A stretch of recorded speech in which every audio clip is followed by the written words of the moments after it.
Hi students, NCERT की जुबान channel पे आपका स्वागत है। हम विश्व के इतिहास में फ्रांस की क्रांति पढ़ेंगे। ठीक है, इसमें प्रश्न के माध्यम से हम चीज़ों को समझेंगे और ये प्रश्न जो है एनसीईआरटी के बुक से लिया गया है।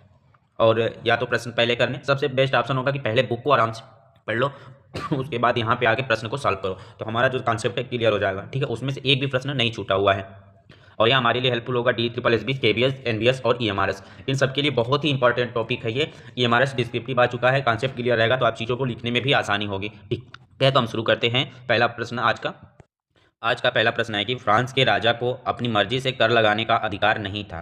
प्रश्न क्या कह रहा है? प्रश्न को समझना कि जो फ्रांस का राजा होते थे, फ्रांस के राजा, उनको अपनी मर्जी से कर नहीं लगा सकते थे, ये अधिकार उनको नहीं दिया गया था। कब के व्यवस्था के अंतर्गत ऐसी प्रक्रिया थी? प्राचीन राजतंत्र के तहत यह व्यवस्था थी कि जो नया राजतंत्र बना था उसके तहत यह व्यवस्था थी, या दोनों के तहत यह व्यवस्था थी, या इनमें से कोई नहीं? तो हमें यहाँ पे देखना है कि प्रश्न क्या कह रहा है। प्रश्न पूछ रहा है कि फ्रांस का जो राजा है उसको जो अधिकार दिया गया है कि वह अपनी मर्जी से कर नहीं लगा सकता था, उसको जब कर लगाना होगा तो वो जो राजतंत्र में जो व्यवस्था स्थापित की गई थी उसके तहत कर लगाना। तो यह व्यवस्था कब थी? प्राचीन राजतंत्र से चलती आ रही थी। ठीक है, प्राचीन राजतंत्र से यह व्यवस्था थी कि जब भी राजा को कर लगाना था तो उसको वो अपने मर्जी से कर नहीं लगा सकता, तो उसके लिए संस्थाओं को बुलाना पड़ता था उसे। ठीक है, चीज़ें क्लियर हो गई होगी। अब बढ़ते हैं अगले प्रश्न की तरफ। प्रश्न है, हम समझेंगे ए स्टेटस जनरल के द्वारा। पूछेगा कि ए स्टेटस जनरल कैसी संस्था है। ये भी प्रश्न यहाँ बन सकता है कि ए स्टेटस जनरल जो है कैसी संस्था है। तो ए स्टेटस जनरल जो है एक राजनीतिक संस्था है। कैसी संस्था है? राजनीतिक संस्था है। ठीक है, तो ए स्टेटिक जनरल से ए स्टेटस संस्था की बैठक बुलाने का निर्णय कौन लेता है? यानी कि ए स्टेटस जो संस्था की बैठक बुलाई जाती है उसका निर्णय कौन लेता है? सम्राट लेता है, या जो प्रतिनिधि सभा के प्रतिनिधि होते हैं वह निर्णय लेते हैं, या दोनों के द्वारा सभा बुलाई जाती है, या इनमें से कोई नहीं? तो ए स्टेटस संस्था की बैठक जो बुलाई जाती है उसका बुलाने का निर्णय सम्राट लेता है। कौन लेता है? सम्राट लेता है। और यह बैठक बुलाने की प्रथा कब से है? तो प्राचीन राजतंत्र से यह प्रथा चलती आ रही है। ए स्टेटस जनरल की अंतिम बैठक कब बुलाई गई थी? जब फ्रांस का राजा लुई 16वां आता है, वह स्टेटस जनरल की बैठक को बुलाता है, तो उससे पहले यह अंतिम बैठक कब बुलाई गई थी? 1614 में, 1789 में, 1615 में, 1617 में? कब बुलाई गई थी? तो यह बुलाई गई थी 1614 ईस्वी में। ठीक है, कब बुलाई गई थी? 1614 ईस्वी में। 175 साल बाद, कितने साल बाद? 175 साल बाद बुलाई जाती है दोबारा। ठीक है, किसके समय में? लुई 16वें के समय में। कब बुलाई जाती है? 1789 को, 5 मई 1789 को। आप बुक में पढ़े होंगे, एनसीईआरटी के बुक में आप पढ़े होंगे, सारी चीज़ें लिखी हुई हैं, उसी के अनुसार क्वेश्चन है। 5 मई 1789 को बुलाया जाता है। इससे पहले कब बुलाई गई थी? तो 1614 में बुलाई गई थी। तो ये प्रश्न पूछ रहा, तो ऑप्शन 1 सही हो जाएगा। ठीक है, अब बढ़ते हैं अगले प्रश्न की तरफ। अगला प्रश्न क्या कह रहा है कि लुई 16वां ए स्टेटस जनरल की बैठक कब बुलाई गई? ये क्वेश्चन हो चुका है, हमने एक्सप्लेन कर दिया उसमें कि लुई 16वां ने ए स्टेटस जनरल की बैठक कब बुलाई थी? 5 मई 1789 को, 6 मई 1788 को, 5 मई 1775 को, या 6 मई 1775 को? तो लुई 16वां ने ए स्टेटस जनरल की बैठक बुलाई थी 5 मई 1789 को।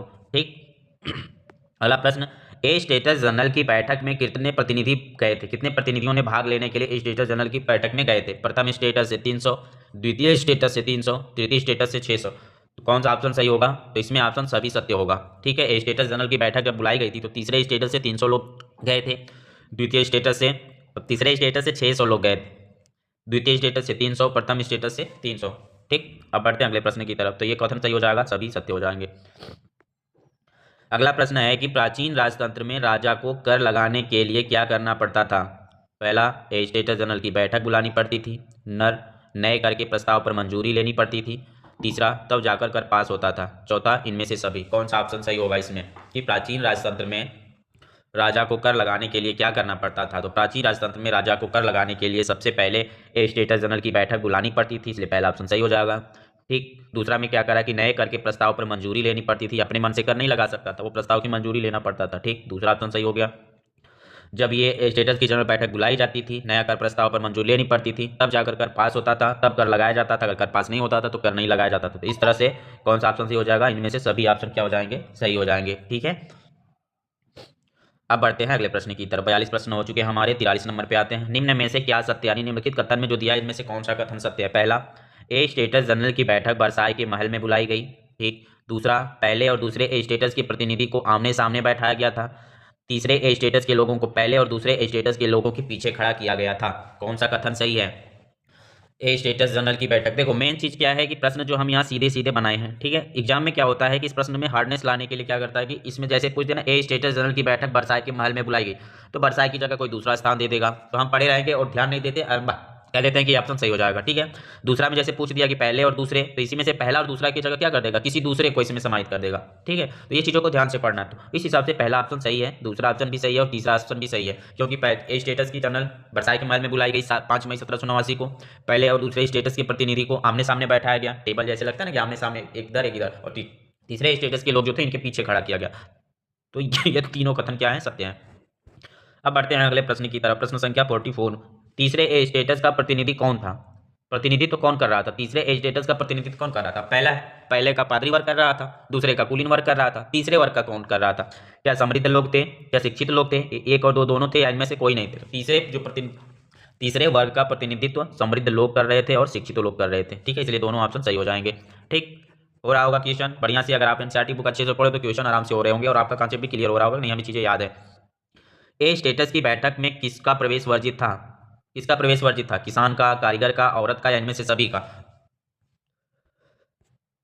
ए स्टेटस की बैठक जो बुलाई गई थी उसमें किसान वर्ग, कारीगर और औरत, इन सबको वहां पे प्रवेश के वर्ग में बाहर किया गया था। ठीक है, तो इसलिए इनमें से सभी ऑप्शन क्या हो जाएगा, सही हो जाएगा। ठीक, अब बढ़ते हैं अगले प्रश्न की तरफ। अगला प्रश्न क्या कह रहा है कि जो लोग सभा में नहीं गए थे उन्होंने अपनी शिकायत कैसे भेजी थी? यानी कि स्टेटस जनरल की जो बैठक हुई थी उसमें केवल शिक्षित और समृद्ध लोग गए थे, जो लोग उसमें नहीं गए थे, कारीगर, मजदूर, महिलाएं, ये तीन को मना किया गया था। तो ये लोग जो वहां नहीं गए थे तो इन्होंने अपनी शिकायत कैसे भेजी थी? 40,000 पत्रों के माध्यम से, 70,000 पत्रों के माध्यम से, 60,000 पत्रों के माध्यम से, या 50,000 पत्रों के माध्यम से? तो जो लोग सभा में नहीं गए थे उन्होंने अपनी शिकायत 40,000 पत्रों के माध्यम से भेजा था, इसलिए कौन सा ऑप्शन सही हो जाएगा, 40,000। पहला ऑप्शन सही हो जाएगा कि 40,000 पत्रों के माध्यम से शिकायत भेजा हुआ था। ठीक, अगला प्रश्न क्या कह रहा है कि ए स्टेटस जनरल के नियम के अनुसार वोट देने का अधिकार किसके पास था?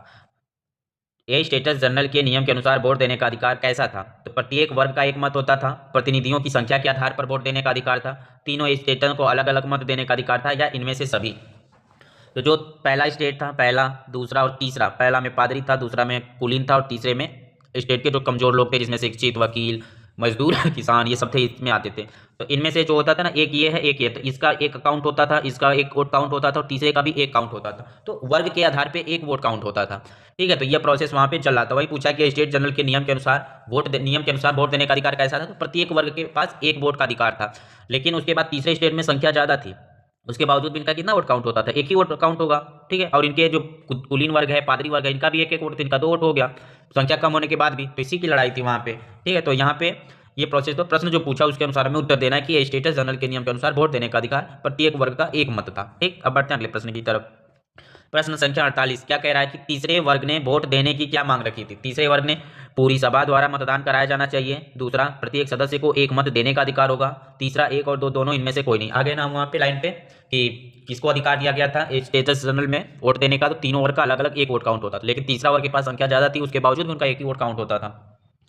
इसलिए क्या किया गया कि उनको पहला पूरी, उन्होंने मांग रखी कि पूरी सभा द्वारा मतदान कराया जाना चाहिए और प्रत्येक सदस्य को एक मत देने का अधिकार होगा। ठीक है, जितने सदस्य हैं तो उनको एक और, ये मांग रखी गई थी, इसलिए दोनों ऑप्शन सही हो जाएंगे, एक और दो दोनों। अब आते हैं 48-49 नंबर पे।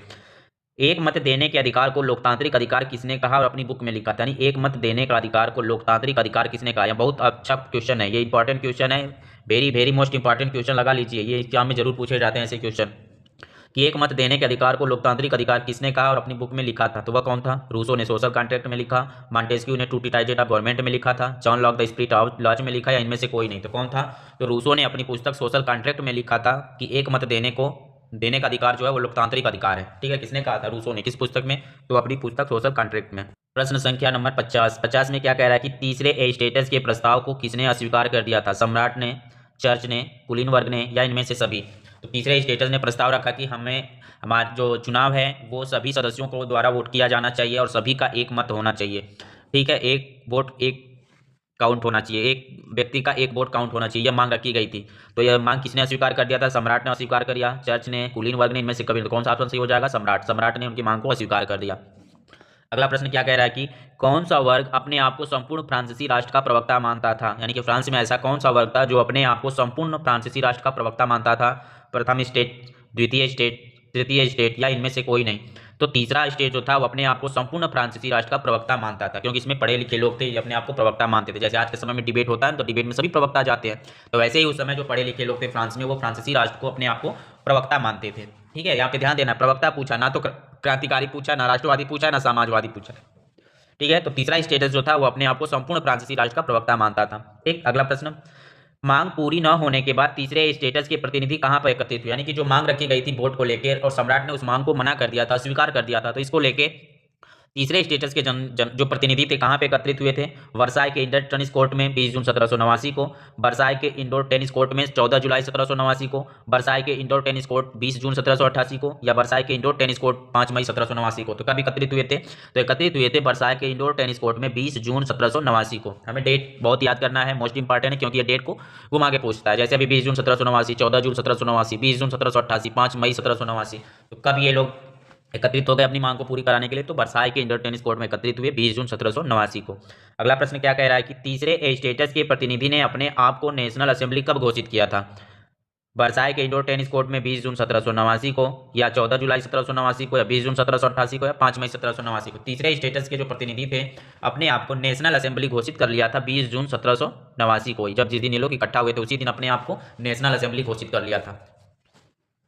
अगला प्रश्न 54 क्या पूछ रहा है कि तीसरे स्टेटस के प्रतिनिधि ने क्या शपथ ली थी, यानी कि जब ये तीसरे स्टेटस के प्रतिनिधि जो थे एकत्रित हुए थे वर्साई टेनिस कोर्ट के इंडोर टेनिस कोर्ट के महल में, वहां पे इन्होंने कौन सा निर्णय लिया था, तो जब तक सम्राट की शक्तियों में कमी करने वाला संविधान तैयार नहीं हो जाता तब तक असेंबली भंग नहीं होगी। तो ये दोनों कथन क्या हो जाएंगे, सही हो जाएंगे, यह वहां पे निर्णय लिया गया था। अगला प्रश्न क्या है 55, नेशनल असेंबली का नेतृत्व कौन कर रहा था, यानी नेशनल असेंबली जो तैयार की गई थी, अपने आप को नेशनल असेंबली स्वीकार किया गया था, तो उसकी नेतृत्व कौन कर रहा था, मिराबियो कर रहा था, आबेसिये कर रहा था, या दोनों कर रहे थे, या इनमें से कोई नहीं कर रहा था। ठीक है, तो नेशनल असेंबली का नेतृत्व करने वालों में थे मिराबियो और आबेसिये दोनों थे। कौन थे, मिराबियो और आबेसिये दोनों थे, वहां पे इसका नेतृत्व कर रहे थे। अब बढ़ते हैं अगले प्रश्न की तरफ। मिराबियो का जन्म किस परिवार में हुआ था, पादरी वर्ग में, कुलीन वर्ग में, किसान वर्ग में, या सैनिक वर्ग में। यहाँ हमें कंफ्यूजन हो जाएगा, क्यों, क्योंकि जब पादरी वर्ग था वो पहले स्टेटस के अंतर्गत आता था, कुलीन वर्ग जो था वह दूसरे स्टेटस के अंतर्गत आता था, और किसान वर्ग और सैनिक परिवार जो था किसके अंतर्गत था, तीसरे स्टेटस के अंतर्गत आता था। तो पूछा है कि मिराबियो का जन्म किस परिवार में, और ये किसका क्या कर रहा था, कप्तानी कर रहा था, नेतृत्व कर रहा था, तो तीसरे स्टेटस के जनरल सभा का नेतृत्व कर रहा था। तो आप कहोगे कि तीसरे स्टेटस का है तो ना तो पादरी वर्ग का होगा ना कुलीन वर्ग का होगा, तो ऐसा नहीं है। यह मिराबियो जो था यह कुलीन वर्ग से संबंधित था। किससे संबंधित था, कुलीन वर्ग में इसका जन्म हुआ था, लेकिन फिर भी ये किसका नेतृत्व कर रहा था, तो प्रतिनिधि तो जनरल सभा का जो असेंबली थी उसका नेतृत्व कर रहा था। बढ़ते हैं अगले प्रश्न की तरफ। प्रश्न संख्या क्या है 57, क्या कह रहा है कि आबेसिये का जन्म किस परिवार में हुआ था, पादरी वर्ग में, कुलीन वर्ग में, किसान वर्ग में, या सैनिक परिवार में। तो आबेसिये का जन्म हुआ था पादरी वर्ग में, यानी कि तीसरे प्रतिनिधित्व का जो नेशनल असेंबली बनाई गई थी उसका जो नेतृत्व करने वाले थे आबेसिये थे और मिराबियो था। मिराबियो का जन्म हुआ था कुलीन वर्ग में और आबेसिये का जन्म हुआ था पादरी वर्ग में। ठीक है, अब बढ़ते हैं अगले प्रश्न की तरफ। अगला प्रश्न क्या है नंबर 58, सामंती विशेषाधिकार के खिलाफ कौन था, मिराबियो था, आबेसिये था, एक और दो दोनों थे, इनमें से कोई नहीं। तो सामंती विशेषाधिकार जो मिले हुए थे कुलीन वर्ग को, उसके खिलाफ कौन था, तो मिराबियो था। मिराबियो क्या कह रहा है कि जो सामंती विशेषाधिकार मिले हैं वो अच्छा बात नहीं है। ठीक, तो कौन कह रहा है, मिराबियो कह रहा है। अगला प्रश्न 59, किसने पत्रिका निकाली और वर्साई के महल में भाषण दिया, मिराबियो, आबेसिये, एक और दो दोनों, इनमें से कोई नहीं। तो किसने पत्रिका निकाली थी और वर्साई के महल में भाषण दिया था, तो भाषण देने वाला और पत्रिका निकालने वाला कौन था, मिराबियो था। अगला प्रश्न संख्या 60, तीसरे स्टेटस क्या है, इस नाम से पंपलेट किसने जारी किया था, यानी कि तीसरा स्टेट क्या है, इस बात से नाम से एक पंपलेट जारी किया गया था, और ये पंपलेट जारी करने वाला कौन था, मिराबियो था, आबेसिये था, एक और दो दोनों थे, इनमें से कोई नहीं। तो कौन ने निकाला था, आबेसिये ने। दूसरा ऑप्शन सही हो जाएगा। यहाँ पे हमें ध्यान देना है, दो काम हो रहा है। एक काम हो रहा है कि तीसरा स्टेटस क्या है, ये बात जो प्रश्न किया था, ये प्रश्न किसने किया था, तीसरा स्टेटस क्या है, तो ये प्रश्न किया था आबेसिये ने। ठीक है, और जिसने भाषण दिया था क्या था कि कौन सा प्रश्न है, 60वां नहीं 59वां में था, क्या था, किसने पत्रिका निकाली थी और वर्साई के महल में भाषण दिया था, वो कौन था, मिराबियो था। लेकिन यहाँ पूछ रहा है कि तीसरा स्टेटस क्या है, ये किसने कहा था, तो आबेसिये ने कहा था। ये चीज हमें दोनों को अच्छे से याद कर लेना है, क्योंकि कंफ्यूजन हो जाता है इसमें कि आबेसिये ने कहा था या कि मिराबियो ने किया था। तो तीसरा स्टेटस क्या है, यह बात आबेसिये ने कही थी, और इसी के नाम से एक पंपलेट निकाला था और सब में बांट दिया था।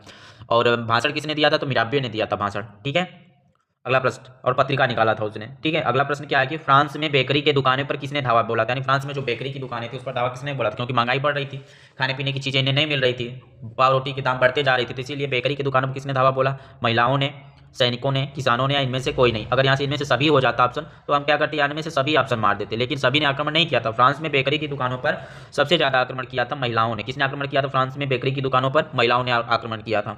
ठीक है, 62, निम्न में क्या सत्य है, प्रश्न पूछ रहा है कि निम्न में क्या सत्य है। पहला, सेना को शहर में घुसने का आदेश सम्राट ने दिया। दूसरा, लोगों के बीच अफवाह यह थी कि राजा गोली चलवा देगा। तीसरा, टाउन हॉल में 7,000 मर्द औरत एकत्रित हुए। चौथा, एकत्रित मर्द औरतों ने एक जन सेना गठित करने का निर्णय लिया। पांचवा, एकत्रित भीड़ ने हथियार की खोज के लिए सरकारी भवन में जबरन प्रवेश किया। तो इसमें से कौन सा कथन सत्य है जो फ्रांस की क्रांति के समय देखने को मिलता है? तो पहला ऑप्शन कह रहा है कि सेना को शहर में घुसने का आदेश सम्राट ने दिया था। बहुत सही बात है कि सेना को शहर में घुसने का आदेश सम्राट ने दे दिया था। दूसरा, लोगों के बीच ये अफवाह फैल गई थी कि राजा गोली चलवा देगा। जैसे हमारे 1857 की क्रांति में अफवाह फैल गई थी, तो वैसे फ्रांस की क्रांति में भी एक अफवाह फैल गई थी कि राजा क्या करेगा, गोली चलवा देगा। ये भी ऑप्शन सही है। तीसरा कह रहा है कि टाउन हॉल में 7,000 मर्द औरत एकत्रित हुए। सही बात है कि टाउन हॉल में फ्रांस की क्रांति के समय कितने औरत मर्द एकत्रित हुए? तो 7,000 औरत मर्द एकत्रित हुए। तो वहां पे एकत्रित औरत मर्दों ने एक जन सेना गठित करने का निर्णय लिया। किसका? जन सेना गठित करने का निर्णय लिया। चौथा ऑप्शन सही। यहाँ पे अगर गलत करना होगा तो यहाँ पे जन सेना गठित, ये तो सही बात है कि उसने जन सेना गठित करने का निर्णय लिया था, लेकिन अगर यही डाल देता कि नेशनल असेंबली गठित करने का निर्णय लिया तो ऑप्शन गलत हो जाएगा। और ऐसा क्वेश्चन में करता है, जब पेपर बनता है तो उसमें हो जाता है कंफ्यूजन पैदा करने के लिए। ठीक है, तो इसीलिए हमें बुक को अच्छे से पढ़ना है, यहाँ पे आके क्वेश्चन सॉल्व करना है। पांचवा, एकत्रित भीड़ ने हथियार की खोज के लिए सरकारी भवन में जबरन प्रवेश, यानी सरकारी भवन में जबरन प्रवेश किस लिए किया गया? तो भीड़ में हथियार की खोज के लिए। ठीक है, अगला प्रश्न संख्या 63, बास्तिल किला से संबंधित साक्ष्य। पहला, बास्तिल किला पेरिस नगर के पूर्वी भाग में था। दूसरा, बास्तिल का किला सम्राट के निरंकुश शक्ति का प्रतीक माना जाता था। तीसरा, लोगों के घृणा का केंद्र बास्तिल किले को माना जाता था। चौथा, बास्तिल किले में गोला बारूद होने की संभावना थी। तो ये चारों ऑप्शन सही हैं कि बास्तिल किला से संबंधित साक्ष्य क्या क्या है कि बास्तिल किला जो था वो पेरिस नगर के पूर्वी भाग में था। मोस्ट इंपॉर्टेंट टॉपिक है, पॉइंट है, आप इससे नोट्स भी बना सकते हो, क्वेश्चन भी लिख सकते हो, पूरा पॉइंट टू पॉइंट लिखा हुआ है। ठीक है, तो बास्तिल किला किधर था? बास्तिल किला जो था वह पेरिस नगर के पूर्वी भाग में था। एक दूसरा, बास्तिल किला का सम्राट के निरंकुश शक्ति का प्रतीक माना जाता था। बास्तिल किला को किसका प्रतीक माना जाता था? तो निरंकुश शक्ति का प्रतीक माना जाता था सम्राट के। लोगों के घिरा केंद्र के रूप में जाना जाता था बास्तिल किला को। चौथा, बास्तिल किले में गोला बारूद होने की संभावना थी, इसलिए जो एकत्र हुई थी जनसंख्या वो भाग के कहाँ पे जाती? बास्तिल किला में गोला बारूद लूटने के लिए। अगला टॉपिक में क्या है पॉइंट में कि सैकड़ों लोगों का समूह बास्तिल किले के जेल को तोड़ दिया।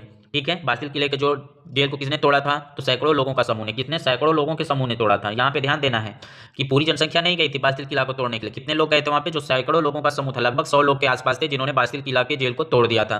कितने कैदी को छुड़ाया गया? तो 7 कैदी को छुड़ाया गया। यहाँ पे भी प्रश्न को अगर फंसाना हो तो यहाँ पे संख्या बढ़ा सकता है, घटा सकता है, तो आपको याद रखना है कि कितने कैदियों को छुड़ाया गया? तो 7 कैदियों को छुड़ाया गया। अगला, बास्तिल किले के विध्वंस को उनको बेच दिया गया जो इसे बतौर स्मृति रखना चाहते थे, यानी कि जो बास्तिल किला तोड़ा गया उसमें से जो विध्वंस थे, जो टुकड़े थे, तो कौन लोग उसे खरीद लिए थे? तो वो जो इसको स्मृति के तौर पे संजो के रखना चाहते थे उन्होंने उस टूटे हुए हिस्से को खरीद लिया था।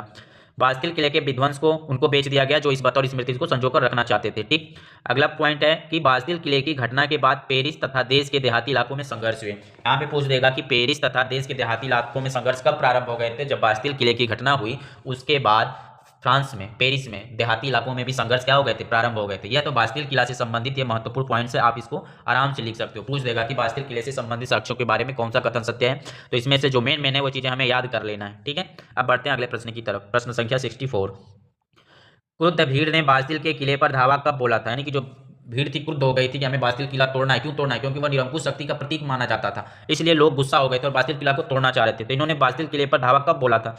14 जुलाई को, 14 जून को, या 14 मई को, या 20 जून को। तो क्रुद्ध भीड़ ने बास्तिल किले पर धावा बोला था 14 जुलाई 1789 को। यहाँ पे डेट भी लिख सकते हो, वर्ष भी लिख सकते हैं, 1789, 14 जुलाई। हमें ये चीज को ध्यान देना है, 14 जुलाई को। ठीक है, पॉइंट है यहाँ पे क्या कि देहाती इलाके में क्या अफवाह फैली थी? तो इसमें अफवाह फैली थी कि जागीर के मालिकों ने पहाड़ी पर लठैत बुलाए हैं जो फसल को नष्ट कर देंगे। यह अफवाह फैली थी, इसलिए क्रुद्ध भीड़ ने बास्तिल के किले पर धावा बोल दिया था। अगला प्रश्न है जो आज का आखिरी प्रश्न हो सकता है, भय से आक्रांत किसानों ने किसका साथ दिया? क्या किया था? नहीं, भय से जो आक्रांत किसान थे उन्होंने क्या किया था कि जब उनको पता चला, अफवाह फैली कि जो जमींदार है वो क्या किया, लठैत बुलाए हुए और उनको मारेंगे, तो इससे किसान क्या हुए थे? डरे हुए थे। उसके लिए उन्होंने क्या किया? पहला, कुदालों बेलचों से ग्रामीण किलों पर आक्रमण किया। दूसरा, अन्य भंडार लूट लिया। तीसरा, लगन संबंधी दस्तावेज को जलाकर राख कर दिया। चौथा, कुलीनों को घर छोड़कर भागने और कई दूसरे देश में जाकर शरण लेने के लिए मजबूर किया। तो जब ये अफवाह फैली कि जो जमींदार हैं उन्होंने लठैत बुलाए हैं किसानों को या ग्रामीणों को मारने के लिए, तो जो भय से आक्रांत किसान थे उन्होंने सभी काम किया था। उन्होंने कुदाल और बेलचा निकाला और ग्रामीण में जो किला बना हुआ था उस पर आक्रमण करना शुरू कर दिया। वहाँ पे जो अन्न भंडार थे सबको लूट लिया।